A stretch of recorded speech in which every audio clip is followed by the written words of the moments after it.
A data de proclamação da República do Brasil será comemorada nesta sexta-feira, proclamada pelo então Marechal Deodoro da Fonseca, que na Praça da Aclamação, com uma espada em punho, sepultaria de vez o regime imperial. Passados 124 anos, mais um dia de feriado nacional. Alguns vão aí pegar a estrada para curtir o feriado. Por aqui, nossa viagem será outra, de tentar entender o que mudou ao longo de um século e mais 24 anos. Desse Brasil que se proclama como república, e para nos ajudar nessas reflexões, convidamos para essa participar o Alerta Geral, a cientista política e professora do Departamento de Ciência Política da UFMG, Elcimara Teles. Muito obrigado, Elcimara. Ainda mais o trânsito hoje, complicado, hein? Complicadíssimo com a vitória do Cruzeiro, né? O representante da Casa Imperial e do Brasil e diretor de aglutinação do Círculo Monárquico de Minas Gerais, Hugo Castro. É um prazer recebê-lo, Hugo. Prazer todo nosso, aqui representando Suas Altezas Imperiais, Dom Luís e Dom Bertrand de Orleans e Bragança, que ficaram muito satisfeitos com o convite e aproveitamos para cumprimentar a professora e o apresentador e todos aqueles que nos acompanham nesse momento de reflexão da história do Brasil. Quem sabe aí da próxima vez vem o Príncipe Herdeiro para poder falar com a gente. Sim, com muito gosto. Além dos nossos convidados, claro que contamos com a sua sempre bem-vinda participação. Para enviar as suas perguntas, os seus comentários sobre o tema, aqui em questão, então é só ligar 3209-3301 ou mandar o seu e-mail para o alertageral@redesuper.com.br. Temos ainda o nosso Twitter. Anote ele aí, hein? @alertageraltv. Muita gente não recorda o que está sendo comemorado nesse dia 15 de novembro. É logo amanhã, bem como a importância da data no contexto do nosso imenso Brasil. E para fomentar esse debate, o fato afirmar que a ordem estabelecida pelas elites daquela época promoveu um progresso para poucos. E como herança, nos tornamos um país de muitas contradições e desigualdades sociais alarmantes. Na capital mineira, o repórter André Santos foi conhecer de perto como a população enxerga esse feriado. Mais um feriado prolongado. Oportunidade para viajar e recarregar as baterias, numa praia ou numa cidade do interior. Mas será que os brasileiros lembram o que é comemorado no dia 15 de novembro? Sexta-feira é feriado de quê? Você sabe? Não. Faz a mínima ideia? Sabe que é feriado, mas não sabe do quê. Não sei. Sexta-feira é feriado de quê, você sabe? Sexta-feira agora? É. Dia 15 de novembro. Ideia. Faz a mínima ideia? Proclamação da República, você já ouviu falar? Com certeza. Você sabe o que aconteceu no dia 15? De novembro de 1889, para ser mais exato. Não. Acertou quem disse que é comemorado o dia da proclamação da República. O Brasil de 1889 era regido pelo imperador Dom Pedro II, homem que por mais tempo ficou à frente do poder no país. Um império cercado de várias repúblicas, estável e ao mesmo tempo cheio de contradições.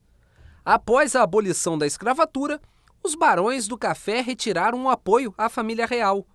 Adorado pelo povo, que não participava das decisões políticas e isolado pela elite agrícola e escravocrata, o velho imperador viu a monarquia ruir diante dos seus olhos. Há 124 anos atrás, mais exatamente numa tarde do dia 15 de novembro de 1889, o Marechal Deodoro da Fonseca, juntamente com outros republicanos históricos, instituíram a República no Brasil, tirando do poder o velho imperador Dom Pedro II.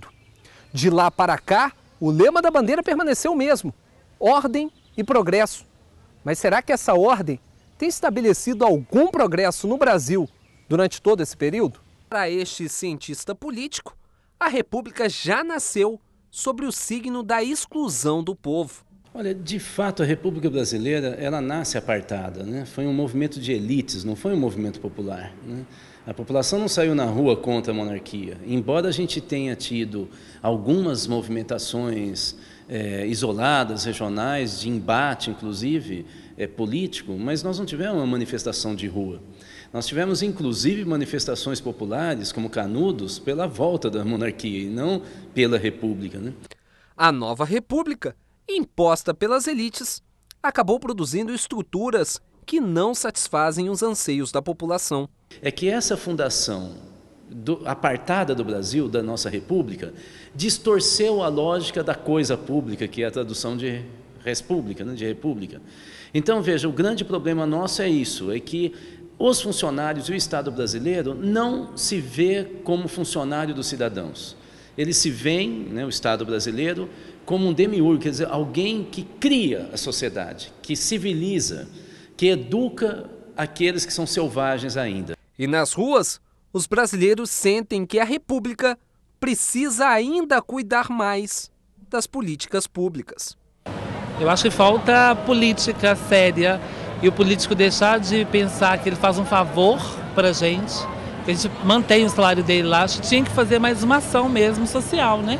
No sentido de se voltar mais para a sociedade. Falta mudar todo o sistema mesmo democrático, todo o sistema de divisão de renda, sabe? Eu acho que falta tudo.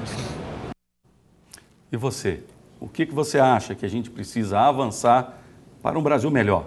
A República veio, muitas pessoas sonharam com grandes mudanças, mas será que realmente nós tivemos grandes mudanças? Hugo, eu vou começar com você dando uma ideia com relação naquele período para a gente poder chegar nesse contexto, mas explicando o seguinte, porque o povo realmente não participou dessa mudança. O povo foi valorizado, ou o povo naquela época queria, por revolta, trazer até de volta o imperador, ou seja, será que o imperador era melhor do que aquela república que havia nascido? Olha, primeiramente é esse termo, a proclamação da república, que já se inicia completamente errado. Não houve uma proclamação da república.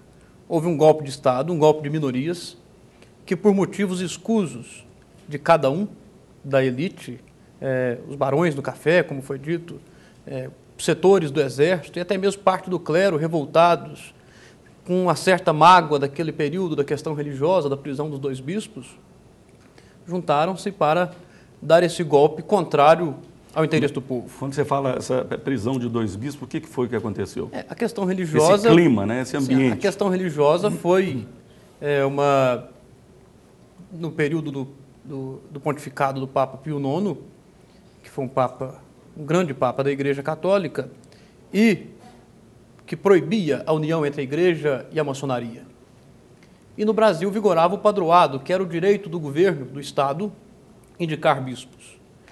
E a proibição do Papa de certos membros do clero e de confrarias de estar na maçonaria foi acatado principalmente por esses 2 bispos, que era Dom Vital e Dom Macedo, que seguiram essas ordens papais e pediram para esses padres e membros de irmandade saírem da maçonaria. E com isso Dom Pedro II mandou prendê-los. Isso atacou um pouco o Visconde do Rio Branco,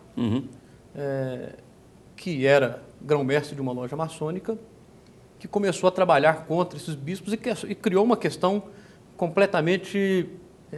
uma intriga política religiosa, que Dom Pedro, devido a questões civis na época da lei, não aceitou a interferência desses bispos e mandou para a prisão. Então já começou com a igreja, Sim, a igreja... e os militares e os donos de terra, né? Os chamados lá, que de certa forma senhores. Foi acalmado um pouco essa questão da igreja e do império com a questão da abolição da escravatura, que era defendido por parte da igreja. Inclusive a princesa Isabel recebeu a Rosa de Ouro do Papa nessa época. Mas essa mágoa ficou em certos setores da igreja, a inflamação do exército querendo participar mais da atividade, porque temos que lembrar que o exército brasileiro não tinha nenhum herói. O herói do Império do Brasil foi Dom Pedro I, Dom João VI, porque a nossa libertação foi erigida por Dom Pedro I, em 1822. Ao contrário das republiquetas espanholas, que cada uma tem seu líder, seu herói de exército, como Simão Bolívar, e assim por diante, que eram nomes do povo do exército que sobressaíram à frente. O Brasil, o exército, não tinha esses nomes. Começou a haver esses nomes fortes do exército depois da Guerra do Paraguai, com o Duque de Caxias, Osório, entre outros. Então, todo esse contexto levou a grupos de uma elite certamente revoltada a ir contra o regime monárquico, sem influência e sem participação do povo. O Brasil vivia uma grande estabilidade, principalmente no segundo reinado de Dom Pedro II, e o povo tinha uma certa tranquilidade. O Brasil, é claro que nós devemos olhar com um olhar de época, mas o Brasil era uma grande potência naquele momento. Uma grande marinha, o segundo país a ter cabo subterrâneo, a questão científica, a questão, especialmente também a questão do meio ambiente.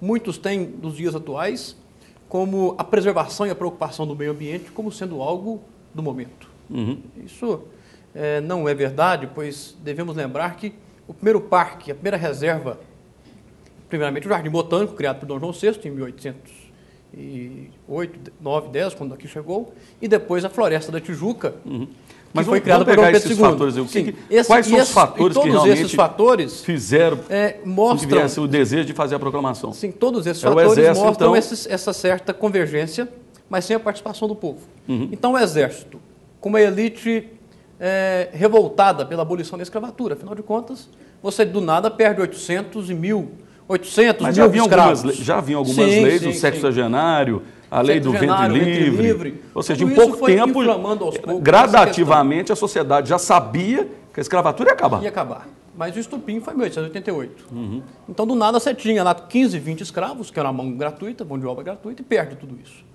Então, isso foi inaceitável. O Estado não indenizou ninguém? Não indenizou ninguém. Né?